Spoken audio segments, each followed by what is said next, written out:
पाठशाला स्टडी में आपका बहुत बहुत स्वागत है। इस वीडियो में हम लोग क्लास 10th प्रश्नावली 5.2 एनसीईआरटी का प्रश्न संख्या 19 को सॉल्व करेंगे।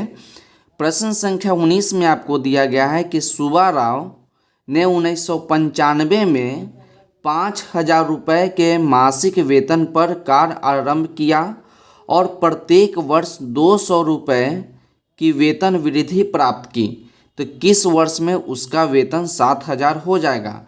तो चलिए अब प्रश्न को सॉल्व करते हैं। तो सबसे पहले आप क्या कीजिए, प्रश्न को समझिए, उसके बाद हम लोग अच्छे तरीक़ा से प्रश्न को हल कर लेंगे। तो प्रश्न में आपसे बोला है कि सुब्बा राव एक व्यक्ति है जो कि 1995 में काम करना शुरू करता है। 1995 में काम करना शुरू करता है और उसको जो है हर महीना 5,000 रुपये मिलता है। हर महीना कितना मिलता है? 5,000 रुपये मिलता है। और प्रश्न में बोला कि हर साल, प्रत्येक साल उसका वेतन जो है 200 रुपया बढ़ रहा है, तो किस वर्ष में उसका वेतन 7,000 रुपये हो जाएगा। तो देखिए यहाँ पर ये क्या है, 1995 में काम करना शुरू किया, तो 1995 में सुब्बा राव का वेतन कितना है? तो 1995 में सुब्बा राव का वेतन जो है 5,000 है। और प्रश्न में क्या बोला है कि हर साल, प्रत्येक वर्ष मतलब क्या होता है कि हर साल 200 रुपया वेतन जो है बढ़ रहा है। तो 1995 में जब 5,000 हो जाएगा तो एक वर्ष जब इसमें जोड़िएगा तो 1996 हो जाएगा। तो 1996 में सुब्बा राव का वेतन कितना हो जाएगा? 5,200 हो जाएगा। तो इसको लिख दीजिए 5,200।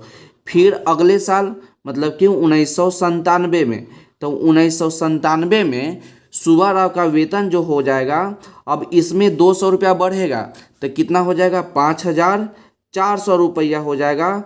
तो पूछ रहा है कि कितने वर्ष में सुब्बा राव का वेतन जो है 7,000 हो जाएगा। तो हम लोग क्या करेंगे, इसके आगे डॉट डॉट लगा देंगे और लास्ट में हम लोग लिखेंगे 7,000, इस प्रकार से लिख देंगे। और पूछा है, क्या पूछा है कि कितने वर्ष में सुब्बा राव का वेतन जो है 7,000 रुपये हो जाएगा।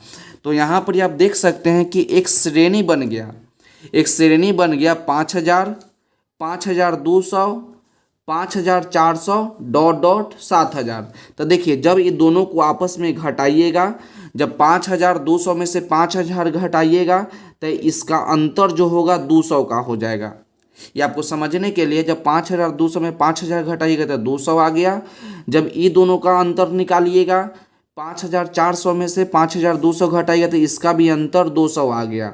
तो हम लोग क्या देख रहे हैं कि यहाँ पर ही सारों अंतर समान है, दो संख्या के बीच का जो है अंतर वो आपका समान है। और आप जानते हैं कि किसी भी श्रेणी का यदि सार्वं अंतर बराबर है तो वो आपका क्या कहलाता है? वो आपका एपी कहलाता है। तो ये आपका समानांतर श्रेणी हो गया। तो समानांतर श्रेणी आपका क्या हो गया? 5,000, 5,200, 5,400 डॉट डॉट 7,000। तो देखिए 5,000 आपका जो हो गया प्रथम पद हो गया। तो यहाँ पर लिखेंगे हम लोग प्रथम पद, और प्रथम पद को हम लोग ए लिखते हैं। तो ए का मान कितना हो गया? ए का मान आपका 5,000 हो गया, इस प्रकार से लिख दीजिए। उसके बाद सार्वं अंतर निकालेंगे और यहाँ पर लिखेंगे हम लोग सार्वं अंतर, और सार्वं अंतर को हम लोग डी से दिखाएंगे। तो डी किस प्रकार से निकालेंगे? बाद वाला माइनस पहले वाला। तो 5,200 माइनस 5,000, तो जब इसको आप घटा लीजिएगा तो आपका आ जाएगा 200, और 7,000 जो आपका होगा अंतिम पद हो जाएगा। तो यहाँ पर लिखेंगे अंतिम पद, और अंतिम पद को हम लोग ए एन से दिखाते हैं। तो ए एन बराबर आपका हो जाएगा 7,000। तब बोला कि कितने वर्ष में सुब्बा राव का वेतन जो होगा 7,000 हो जाएगा, मतलब कि एन का मान आपसे पूछा है कितना होगा। उसके बाद हम लोग ए एन का फार्मूला लगा देंगे। तो यहाँ पर लिखेंगे फार्मूला ए एन का क्या होता है कि ए एन बराबर a plus n minus 1 into d. तो ए एन का मान कितना निकाले हैं? तो ए एन का मान आपका 7,000 है। तो यहाँ पर आप 7,000 लिख दीजिए। इक्वल टू ए, तो ए का मान आपका 5000 है तो 5000 लिख दीजिए, प्लस n-1, तो n-1, और डी का मान कितना है, डी का मान आपका 200 है तो यहाँ पर ही आप 200 लिख दीजिए। जब आप इसको हल कर दीजिएगा तो आपका n का मान निकल जाएगा। तो देखिए यहाँ पर ही आप देखिएगा, तब 5000 आपका प्लस में है तो इक्वल टू के इस साइड ले आएंगे तो आपका हो जाएगा 7000, तो इधर आपका प्लस में जब इक्वल टू के इधर ले आएंगे तो आपका माइनस में 5000 हो जाएगा। तो इस प्रकार से 5000 लिखिए। उसके बाद यहाँ पर ही आपका बच जाएगा इक्वल टू n-1 इंटू आपका हो जाएगा 200। तो जब 7000 में से आप 5000 घटाइएगा तो आपका कितना बच जाएगा, आपका बच जाएगा 2000। तो इस प्रकार से 2000 लिख दीजिए। उसके बाद यहाँ पर ही बच गया आपका n-1 और इंटू आपका हो जाएगा 200। अब हम लोग क्या करेंगे, 200 को हटाएंगे तो ये दोनों के बीच में क्या है, गुना है, और गुना से हटाएंगे तो आपका भाग में चला आएगा। तो 2000 और 200 आपका गुना में है तो भाग में चला आएगा, तो इसके नीचे आपका 200 हो जाएगा इक्वल टू n-1। n-1 हो गया। अब इसको काट दीजिए तो देखिए 2 जीरो से 2 जीरो कट जाएगा और 2 से 10 अब बार में आपका 20 कट जाएगा। तो यहाँ पर ही बच गया आपका 10 और इधर आपका बच गया n-1।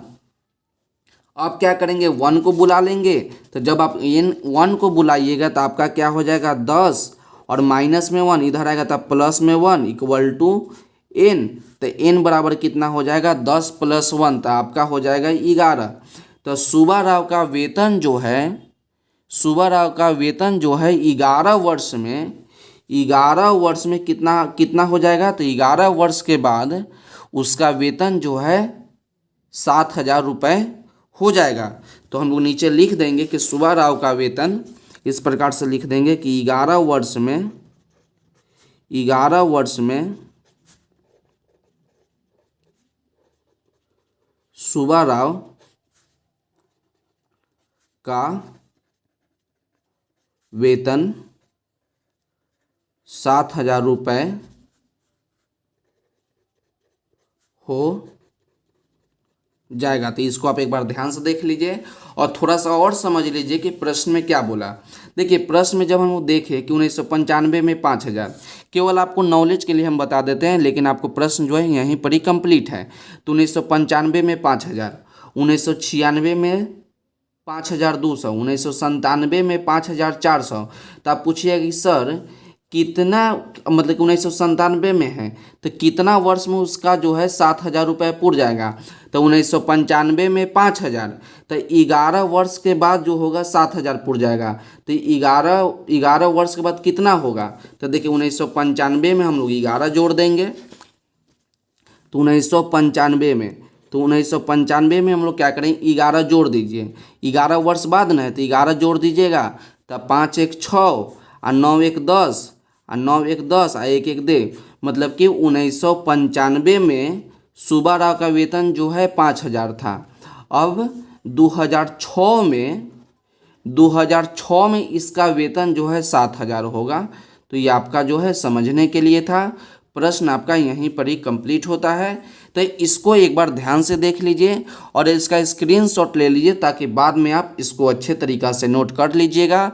और यदि आपको कहीं भी समझ में नहीं आया होगा तो आप हमें कमेंट करके बताइएगा कि सर हमको यहाँ पर ही समझ में नहीं आया।